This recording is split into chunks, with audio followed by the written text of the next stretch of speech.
Hello students, इस video में हम लोग डिस्कस करेंगे एनसीईआरटी के सॉल्यूशन क्लास 12 की फिजिक्स की यूनिट 1 इलेक्ट्रोस्टैटिक्स के एनसीईआरटी सॉल्यूशन डिस्कस करेंगे। ठीक है, तो चलिए इस वीडियो को क्या करते हैं स्टार्ट। तो अब क्वेश्चन 1 क्या बोल रहा है। क्वेश्चन 1 में हम लोग को क्या दिया गया है, 2 पॉइंट चार्ज दिए गए हैं और उनके बीच की डिस्टेंस है 30 सेंटीमीटर। और फिर मेरे से क्या पूछ रहा है, इलेक्ट्रोस्टैटिक्स फोर्स पूछ रहा है। देखो इस क्वेश्चन में क्या है आपका, ये पहला चार्ज ये दूसरा चार्ज, ठीक है। इन दोनों के बीच की डिस्टेंस कितनी है 30 सेंटीमीटर। और चार्ज की वैल्यू क्या दी है मेरे को, एक की दी है 2 × 10⁻⁻7 और एक की दी है 3 × 10⁻⁻7 कूलम। मेरे से क्या पूछ रहा है आपका, इलेक्ट्रोस्टैटिक्स फोर्स पूछ रहा है। तो अब इलेक्ट्रोस्टैटिक फोर्स क्या होता है, कूलम्स ने क्या बताया था कि Q1 Q2/r²। तो आप क्या करो, इस वैल्यू को इस इक्वेशन में पुट कर दो। ठीक है, अब देखो ये भी पॉजिटिव है ये भी पॉजिटिव है, तो जो आपका आंसर आएगा वो क्या होगा, आपस में क्या कर रहे होंगे, रिपेल कर रहे होंगे। ठीक है, तो अब चलो इसको सॉल्व करते हैं। तो ये क्या हो जाएगा, Q1 की वैल्यू कितनी है 2 × 10⁻⁻7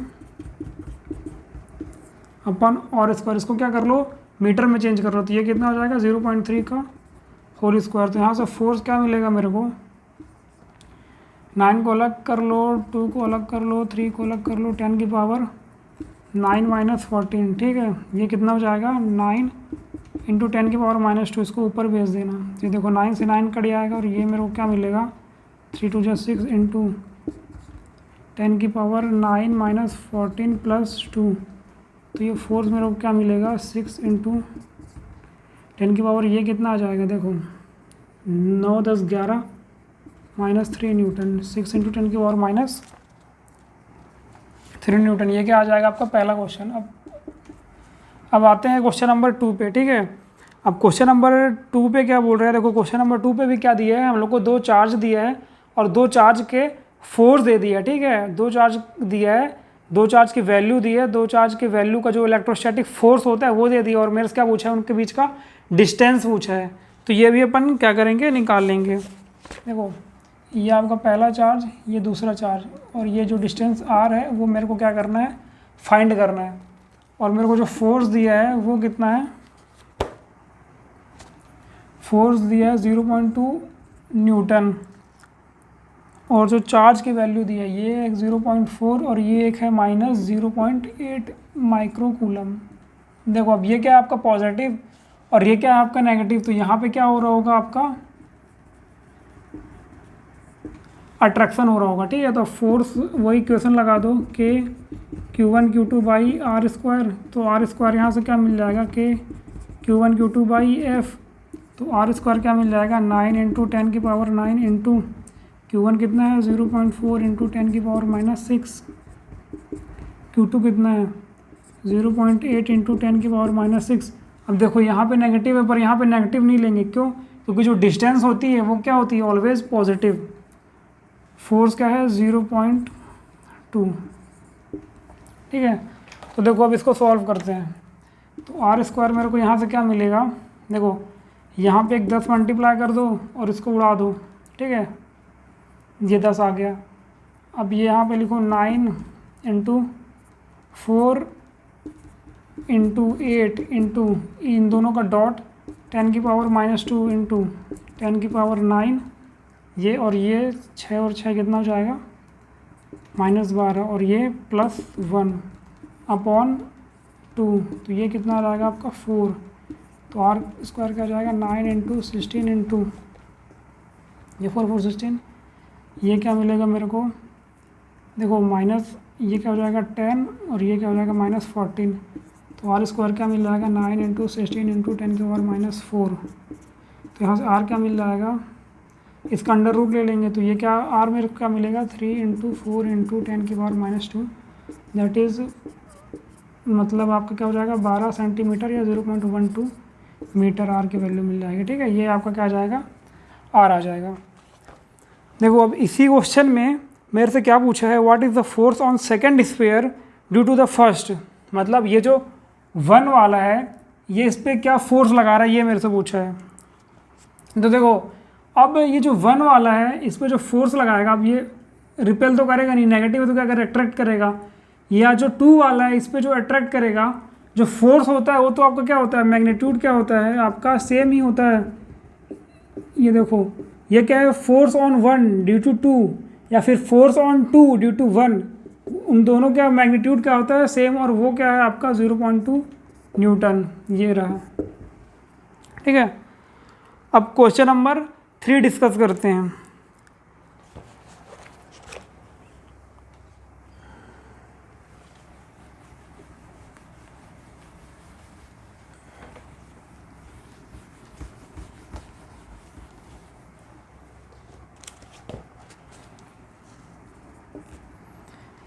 देखो क्वेश्चन नंबर 3 क्या बोल रहा है, मेरे को एक इक्वेशन दे दिया है के ई स्क्वायर अपॉन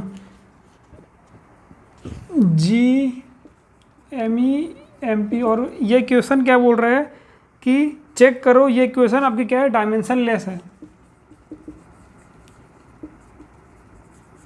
ठीक है, ये मेरे से पूछ रहा है, मेरे को क्या दे दिया है, एक इक्वेशन दी है और उसके और बोल रहा है मेरे से कि आप चेक करो कि ये क्वेश्चन आपकी क्या है, डायमेंशन लेस है। ठीक है, तो देखो अब ये आपकी क्या इक्वेशन है। अब अगर इस इक्वेशन को मैं क्या करूँगा, यूनिटलेस प्रूफ कर दूंगा इस इक्वेशन को, तो ये क्या होगी आपकी ऑटोमेटिक डायमेंशनलेस हो जाएगी। ठीक है, तो अब क्या करेंगे, इस इक्वेशन को हम लोग यूनिटलेस प्रूफ करेंगे। ठीक है, तो देखो जो इलेक्ट्रोस्टैटिक फोर्स होता है वो आपका क्या होता है, के Q1 Q2 by are square, और जो ग्रेविटेशनल फोर्स होता है वो क्या होता है आपका G M1 M2 by are square. ठीक है, तो यहाँ तक के की वैल्यू क्या मिल जाएगी मेरे को, F into r square upon Q1 Q2 मिल जाएगी। उसी तरह से मेरे को G की वैल्यू क्या मिल जाएगी, ये G क्या मिलेगा, F into r square upon M1 M2 मिल जाएगा। अब K की वैल्यू और G की वैल्यू इस पे क्या कर दो, सब्स्टिट्यूट कर दो, तो मेरे को क्या मिलेगा, F R square upon Q1 Q2 into E square upon G की वैल्यू क्या है, F R square upon into mass of electron mass of proton. देखो अब यहाँ पे क्या हो रहा है आपका एफ आर स्क्वायर क्या हो रहा है, कैंसिल हो रहा है, और ये जो मास है M1 M2 और ये भी जो मास है ये किस में होता है, केजी में होता है, तो ये भी क्या हो जाएगा आपका, कैंसिल हो जाएगा। उसी तरह से ये जो चार्ज है और ये जो इलेक्ट्रॉन है ये दोनों क्या होते हैं, इनका यूनिट क्या होता है, चार्ज होता है, तो ये आपके क्या आ रहे हैं, यूनिट लेस हैं। ठीक है, अब जब ये यूनिट लेस हैं तो ये ऑटोमेटिक क्या होंगे आपके, डायमेंशन लेस होंगे। ठीक है, अब इसी पे मेरे को दूसरा पार्ट क्या बोला है, बोला है कि आप टेबल देखो और इन सब की जो भी वैल्यू होती है पुट करो, और फिर ये और इनकी जो वैल्यू आएगी वो पूछा है वो क्या सिग्निफाई करेगी। ठीक है, तो देखो मेरे को क्या बोल रहा है, देखो जो K E square upon G mass of electron mass of proton है, क्या बोल रहे हैं, उनकी वैल्यू पुट करो और देखो कि क्या आता है। ठीक है, तो एक बात ये देखो कि जो इलेक्ट्रोस्टैटिक फोर्स है ये लिखा क्या है, ये मैं आपको बताता हूँ। ठीक है, देखो जो इलेक्ट्रोस्टैटिक फोर्स है वो क्या होता है, के Q1 Q2 by are square, और जो ग्रेविटेशनल फोर्स होता है वो क्या होता है, G M1 M2 by are square. अब अगर मैं इसको डिवाइड करूँगा तो मेरे को क्या मिलेगा, ये और ये क्या हो जाएगा आपका कैंसिल, तो Fe बाई एफ जी मेरे को क्या मिलेगा, के Q1 Q2 upon G M1 M2। और अगर किसी केस पे मैं क्या करूँ, यहाँ पे जो Q की वैल्यू है मैं E कर दूँ तो मेरे को क्या मिलेगा, के स्क्वायर, और मास की जगह मैं क्या कर दूँ, मास of electron mass of proton ले लूँ, तो मेरे को ये केस मिलेगा। तो ये क्या लिखा है, K E square G M E M P, ये बेसिकली ये क्या लिखा है, F E upon F G लिखा है। ठीक है, तो अब इसको देखो, इसकी वैल्यू रखते हैं और फाइंड करते हैं कि क्या आएगा।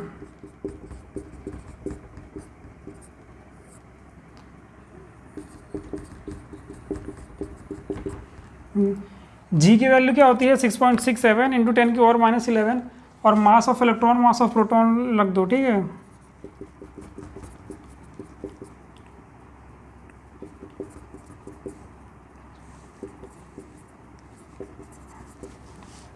देखो ये आपका क्या है, ये वैल्यू मैंने क्या की है, इस पर वैल्यू पुट कर दी है, ठीक है। ये आपका क्या है, F E by F G. तो जब एफ ई बाई, जब आप इस पूरे को सॉल्व करोगे ना, तो आपकी अप्रॉक्सीमेट वैल्यू क्या आएगी, 2.4 इंटू 10⁻39। अब मेरे से क्या पूछा है क्वेश्चन में कि ये जो है वैल्यू आई है, ये क्या आपका सिग्निफाई करते हैं, ठीक है। इससे मेरे को क्या पता चलता है, तो देखो F E by F G क्या है, ये है, ठीक है। तो यहाँ से एफ ई की वैल्यू क्या मिलेगी मेरे को, 2.4 इंटू 10⁻39 इंटू एफ जी, ये मेरे को मिला, ठीक है। अब इससे मेरे को क्या पता चल रहा है, इससे मेरे को ये पता चल रहा है कि जो इलेक्ट्रोस्टैटिक फोर्स है, जो इलेक्ट्रोस्टैटिक फोर्स है वो 10⁻39, जो कि बहुत बड़ी वैल्यू है, गुना एफ जी है। मतलब क्या, जो इलेक्ट्रोस्टैटिक फोर्स है वो इतने गुना, मतलब 2.4 इंटू 10⁻39 गुना एफ जी के बराबर है, ठीक है। मतलब यहाँ पे क्या है, जो आपको इलेक्ट्रोस्टैटिक फोर्स है वो क्या है, काफ़ी स्ट्रॉन्ग है। जो इलेक्ट्रोस्टैटिक फोर्स है वो क्या है, काफ़ी स्ट्रॉन्ग है ग्रेविटेशनल फोर्स से, ग्रेविटेशनल फोर्स के कंपेयर में, ठीक है। जो इलेक्ट्रोस्टैटिक फोर्स है वो बहुत बहुत बहुत ताकतवर है ग्रेविटेशनल फोर्स के कंपेयर में। अब अपन चलते हैं क्वेश्चन नंबर 4 में। तो देखो क्वेश्चन नंबर 4 क्या बोल रहा है, क्वेश्चन नंबर 4 बोल रहा है कि एक स्टेटमेंट दिया है हम लोग को, electric charge of a body is quantized, और मेरे से पूछा है कि इस स्टेटमेंट का आप मतलब बताओ, electric charge of a body is quantized.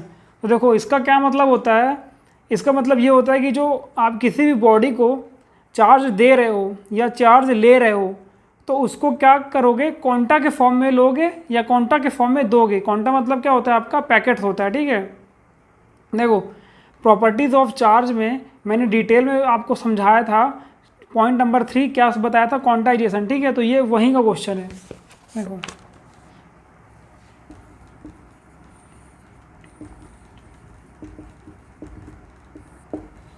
देखो इसमें तो आप इतना ही लिखोगे कि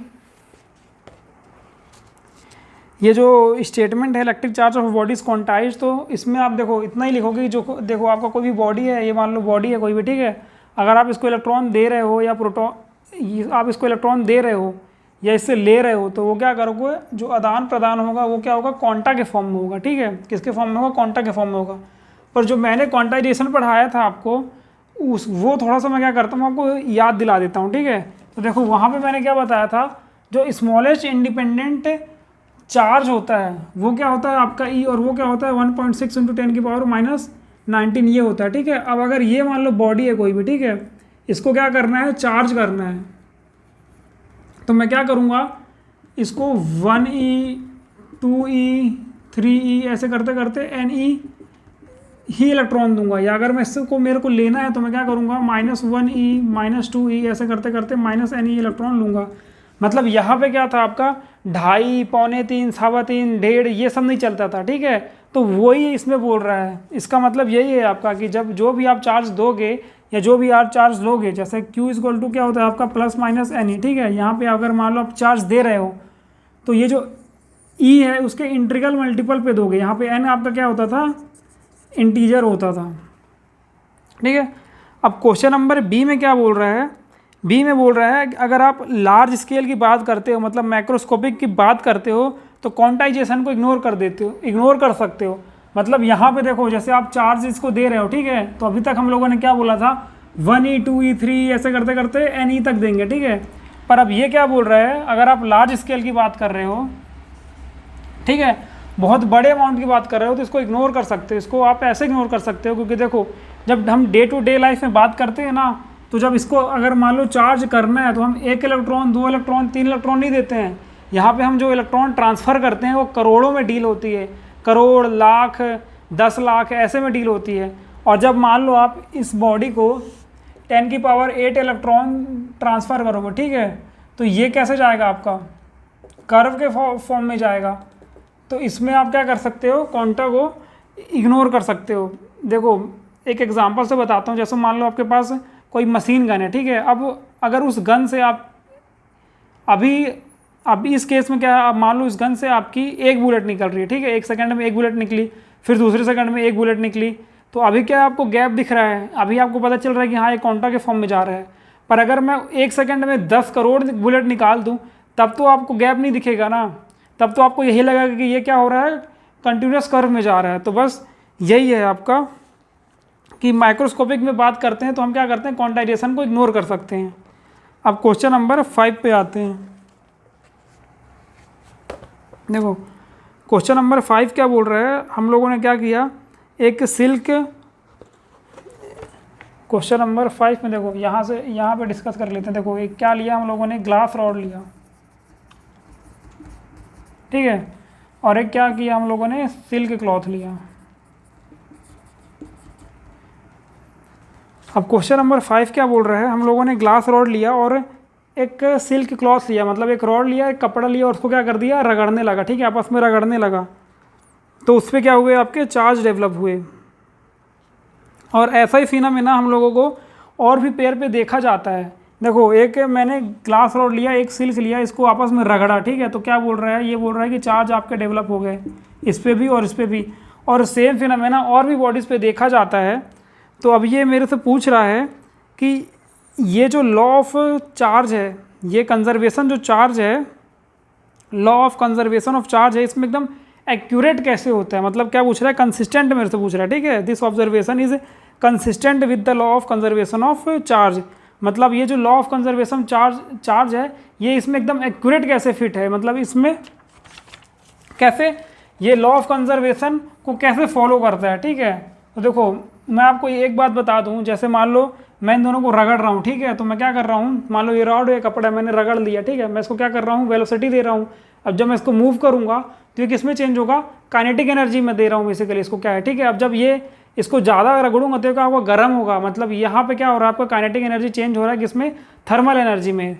देखो जब थर्मल एनर्जी इसको मिलेगी तो जो इसके जो आउटर मोस्ट के इलेक्ट्रॉन होंगे वो क्या होंगे, आयनाइज हो जाएंगे, और फिर वो क्या करेंगे, इसके जो इलेक्ट्रॉन जो एक्साइटेड होंगे आउटर मोस्ट सेल के, वो क्या करेंगे, यहाँ जाने लगेंगे, ठीक है।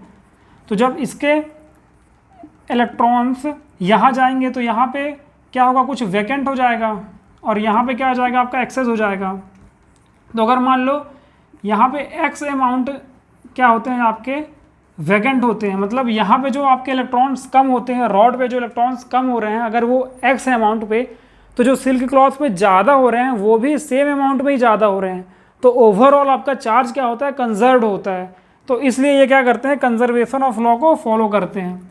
सेम अमाउंट ऑफ चार्ज यहाँ से घटे आ रहा है, उसी अमाउंट का चार्ज यहाँ पे जा रहा है, तो ओवरऑल तो क्या होता है, ओवरऑल चार्ज का कंजर्वेशन ही होता है, ठीक है।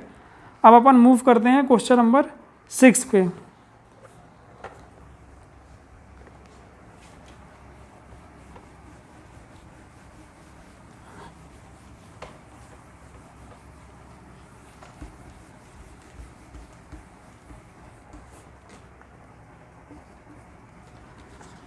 क्वेश्चन नंबर 6 रीड कर लो क्या लिखा है। देखो क्वेश्चन नंबर 6 में मेरे को क्या दिया है, एक स्क्वायर दिया है, 10 सेंटीमीटर का स्क्वायर दिया है, और मेरे को क्या दिया है, 4 चार्ज दिया है, ठीक है।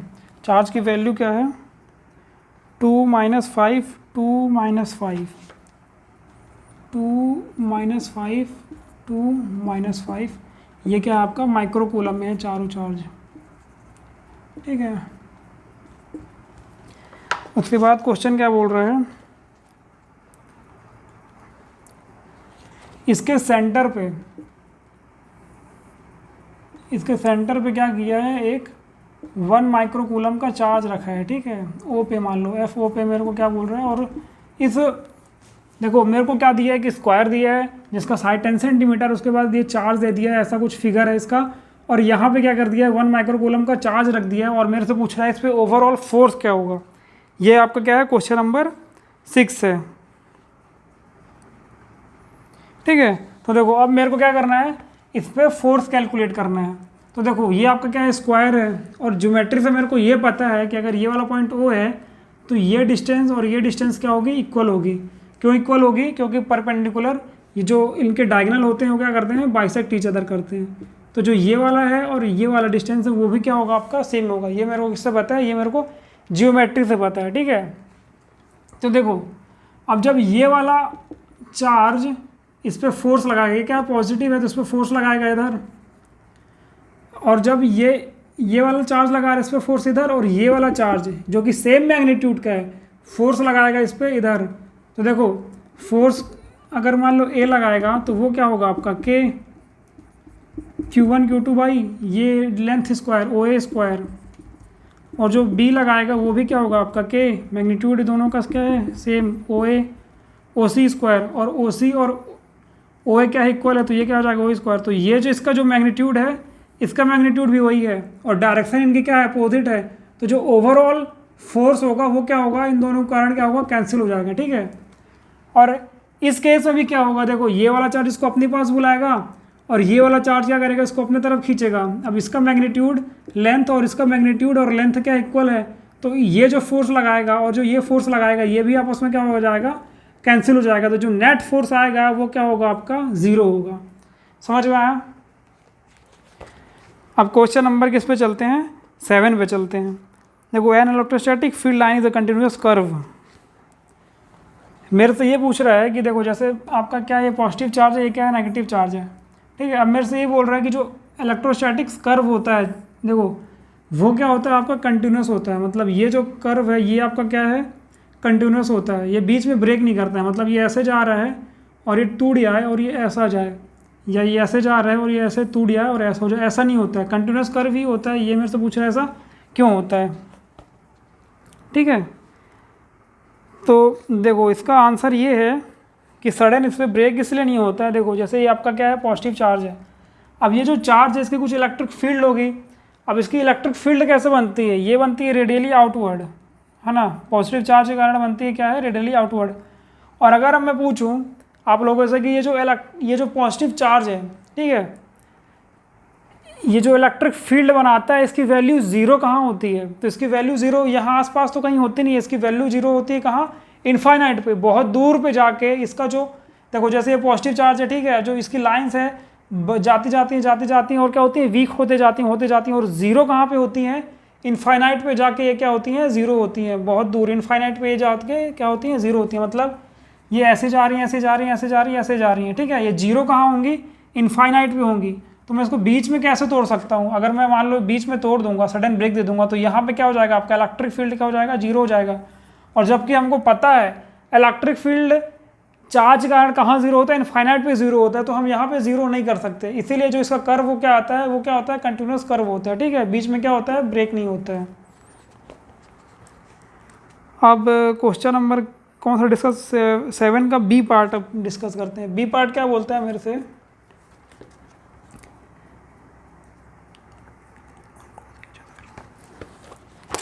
बोल रहा है two field lines never cross each other, मतलब आपस में जो इलेक्ट्रिक फील्ड लाइंस होती हैं वो आपस में कभी नहीं इंटरसेक्ट होती हैं। ये मेरे से पूछ रहा है क्यों नहीं होती हैं। देखो बताता हूँ, जैसे देखो ये आपका क्या है इलेक्ट्रिक, ये क्या आपका इलेक्ट्रिक फील्ड लाइन था, ठीक है। अब अगर मैं पूछूं कि यहाँ इस कर्व पे मेरे को इलेक्ट्रिक फील्ड की वैल्यू बताओ इस पॉइंट पे, तो आप क्या करोगे, अगर मेरे को इस पॉइंट पे इलेक्ट्रिक फील्ड की वैल्यू पूछा है तो मैं क्या करूँगा इस पर टेंजेंट डाल दूंगा ऐसे। यहाँ पे जो टेंजेंट की डायरेक्शन है वही डायरेक्शन किसकी होती है इलेक्ट्रिक फील्ड की डायरेक्शन होती है। अगर मेरे को कोई बोलेगा इस पॉइंट पे बताओ आप इलेक्ट्रिक फील्ड की डायरेक्शन, तो मैं क्या करूँगा यहाँ पे टेंजेंट डाल दूंगा। तो जो टेंजेंट की डायरेक्शन होगी वही डायरेक्शन आपकी किसकी होगी इलेक्ट्रिक फील्ड की होगी। अब अगर सपोज ऐसा करो कि दो कर्व आपस में मिल जाएंगे, ठीक है, ये ऐसे इंटरसेक्ट हो गया ऐसे इंटरसेक्ट हो गया, तो इस पॉइंट पे मेरे को इलेक्ट्रिक फील्ड की डायरेक्शन क्या मिलेगी, देखो इस कर्व के कारण ऐसे बनेगी और इस कर्व के कारण ऐसे बनेगी। मतलब यहाँ पे इलेक्ट्रिक फील्ड की डायरेक्शन 2 है, एक ही पॉइंट पे 2 डायरेक्शन है, तो ऐसा कभी पॉसिबल नहीं होता है। इसलिए क्या होते हैं आपके जो कर्व होते हैं इलेक्ट्रिक फील्ड लाइंस होती हैं वो आपस में कभी इंटरसेक्ट नहीं होती हैं। ये क्या हो गया आपका question number 7 complete. Question number अब आते हैं हम 8 पे।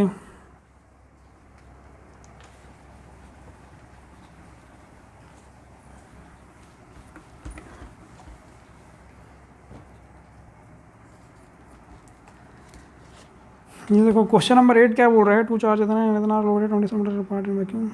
मेरे से पूछ रहा है देखो इलेक्ट्रिक फील्ड देखो मेरे को ये एक चार्ज दे दिया है, ये दूसरा चार्ज दे दिया, ठीक है। इसके मिड पॉइंट पे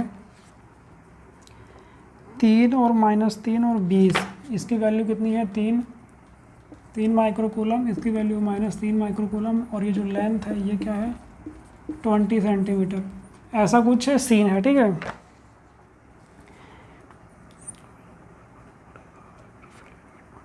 अब मेरे से क्या पूछा है, इलेक्ट्रिक फील्ड एट ओ पूछा है, इसके मिड पे, मतलब ये आपकी डिस्टेंस होगी 10 और यहाँ से यहाँ तक ये 10 और ये 10, ये सेंटीमीटर और ये भी सेंटीमीटर। इस पॉइंट पे मेरे को क्या पूछा है, इलेक्ट्रिक फील्ड पूछा है, ठीक है।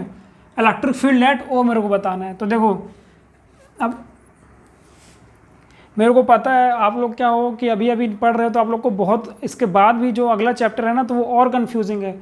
तो आप लोगों जैसे मैं बोलूँगा इलेक्ट्रिक फील्ड निकालो, तो किसी को लगता होगा फॉर्मूला क्या होता है KQ/R, या फिर फॉर्मूला क्या होता है KQ/R²। तो इससे कन्फ्यूज़न होता है बहुत सारे स्टूडेंट को। तो मैं ये कन्फ्यूज़न क्लियर कर देता हूँ कि इलेक्ट्रिक फील्ड क्या होता है आपका। देखो जो सबसे पहले आप लोगों ने क्या पढ़ा होगा, फोर्स इक्वल टू क्या होता है KQ1Q2/R², ठीक है। अब हम लोग इलेक्ट्रिक फील्ड निकालते हैं तो क्या करते थे कि एक छोटा सा चार्ज लेते थे, टेस्ट चार्ज, ठीक है। Q2 की जगह क्या करते थे हम लोग, टेस्ट चार्ज लाते थे, KQ1Q0 test charge by R², और क्या करते थे इसको, इस टेस्ट चार्ज को क्या करते थे डिवाइड कर देते थे, ठीक है। तो ये और ये कैंसिल हो जाता था और इलेक्ट्रिक फील्ड हम लोग को क्या मिलता था KQ/R²। तो ऐसे आप याद रखो कि जो इलेक्ट्रिक फील्ड मेरे को पूछ रहा है किसी भी एक्स डिस्टेंस पे, अगर मान लो चार्ज है और मेरे को क्या पूछ रहा है इलेक्ट्रिक फील्ड पूछ रहा है, तो वो आपका क्या होता है KQ/R², ठीक है। तो ये क्या आप लगा दोगे, ये वाला फॉर्मूला लगा दोगे और इसको क्या करोगे रहने दोगे, क्योंकि ये भी एक फॉर्मूला है। आप आगे जब चैप्टर में पढ़ोगे तो आपको बहुत कन्फ्यूजन होगा, इसलिए मैं आपको बता रहा हूँ कि आप इतना याद रखो। फोर्स तो आपको याद ही होगा, फिर इस चार्ज को डिवाइड कर दो तो ये जो बचेगा पोर्शन वो आपका क्या होगा, इलेक्ट्रिक फील्ड होगा। तो अब इस पॉइंट पे मेरे को क्या फाइंड करना है, इलेक्ट्रिक फील्ड फाइंड करना है, ठीक है। तो देखो ये वाला पॉजिटिव चार्ज है तो इसके कारण क्या होगी, इलेक्ट्रिक फील्ड अवे होगी, और ये जो नेगेटिव चार्ज है इसके कारण क्या होगी, टुवर्ड होगी। तो जो नेट मेरे को मिलेगी इलेक्ट्रिक फील्ड, जो नेट मिलेगी वो क्या होगी EA प्लस EB, ठीक है। इन दो कारण इन दोनों का क्या होगा, सम होगा। तो देखो EA के कारण निकाल लो, वो क्या हो जाएगा KQ/R², तो क्या हो जाएगा 9 इंटू Q की वैल्यू कितनी है 3 इंटू 10⁻⁻6 अपॉन 0.1 का होल स्क्वायर, ठीक है। ये A के कारण आएगी, और जो B के कारण आएगी वो भी क्या होगी KQ/R², तो ये क्या होगी 9 इंटू 3 इंटू 10⁻⁻6। यहाँ पे क्या करेंगे, ऐड कर देंगे, तो माइनस लिखने की ज़रूरत नहीं है, मतलब उसको अलग से कंसिडर कर लेंगे डायरेक्शन को, ठीक है। देखो अब इसके कारण भी यही है, इसके कारण भी यही है, तो इसको क्या कर दो 2 से मल्टीप्लाई कर दो, ऐड ही करोगे ना, इन दोनों को ऐड करोगे तो अपनी सहूलियत से क्या करो, उसको 2 से मल्टीप्लाई कर दो, तो ये जो बचेगा, ये जो कार्यक्रम आएगा करके दिखा देता हूँ मैं। देखो 9 into 2 into 3, 9 into 2 into 3 into 10⁻⁹ upon ये क्या निकलेगी, नेट इलेक्ट्रिक फील्ड निकलेगी। यहाँ पे क्या है 0.1 इंटू 0.1, तो ये 0.1 यहाँ क्या आ जाएगा +2 आ जाएगा, और ये क्या हो जाएगा हट जाएगा। तो यहाँ पे जो नेट आएगी वो क्या आएगी, देखो ये क्या हो जाएगा 27 इंटू 2 इंटू 10⁻, ये क्या बचेगा 5 बचेगा, ठीक है। तो ये क्या बचेगा 54 इंटू 10⁵ E नेट। और देखो यहाँ पे जो आपकी यूनिट होगी, यूनिट क्या होगी, ये क्या है इलेक्ट्रिक फील्ड है ना, तो देखो यूनिट होगी आपकी न्यूटन कूलम, ठीक है। देखो यूनिट कैसे निकालते हैं, मेरे को ये क्या होता है आपका फोर्स बाई चार्ज, तो फोर्स की यूनिट क्या होती है न्यूटन मीटर स्क्वायर, यूनिट आपकी क्या होगी न्यूटन कूलम हो जाएगी, ठीक है। यूनिट देख रहा था तो यूनिट आप क्या करना निकाल लेना, तो ये आपका क्या आ जाएगा ई नेट आ जाएगा 54 इंटू 10⁵। और बी पार्ट में क्या बोल रहा है, बी पार्ट में बोल रहा है कि इसके मिड पॉइंट पे, ये जो मिड पॉइंट है, ये वाला जो मिड पॉइंट है, इसमें क्या कर रहा है टेस्ट चार्ज रख रहा है, ठीक है। और टेस्ट चार्ज की वैल्यू क्या है 1.5 इंटू 10⁻⁻19 कूलम, 1.5 इंटू 10⁻⁻19 कूलम। ये क्या है, ये जो चार्ज है इसको क्या कर रहा है, मिड पॉइंट पे रख रहा है, चार्ज को रख रहा है। तो मेरे से पूछ रहा है इस पर फोर्स क्या लगेगा, तो फोर्स क्या होगा आपका क्यू ई, फोर्स क्या लगेगा क्यू ई, क्यू की वैल्यू कितनी है 1.5 इंटू 10⁻⁻19 इंटू इलेक्ट्रिक फील्ड की वैल्यू कितनी है 54 इंटू 10⁵। तो यहाँ से क्या मिलेगा मेरे को, देखो 54 इंटू 1.5 इंटू 10⁻⁻19 प्लस 5 है ना। तो देखो अब इसको कैसे सॉल्व करोगे, इसको तो खैर मैं चाहूँ तो यहीं तक छोड़ दूँ, पर सॉल्व करके दिखा देते। देखो 15 4 जा 60 की 0 6 कैरी 15 5 जा कितना होता है 75। तो यहाँ ये क्या हो जाएगा 81, और ये पॉइंट तो ये क्या हो जाएगा आपका 81 इंटू 10⁻⁻14। ये क्या आएगा आपका फोर्स आ जाएगा, और ये किस में होता है, न्यूटन में होता है। ठीक है, कौन सा क्वेश्चन अपन सॉल्व कर रहे थे, कुछ तो गड़बड़ है।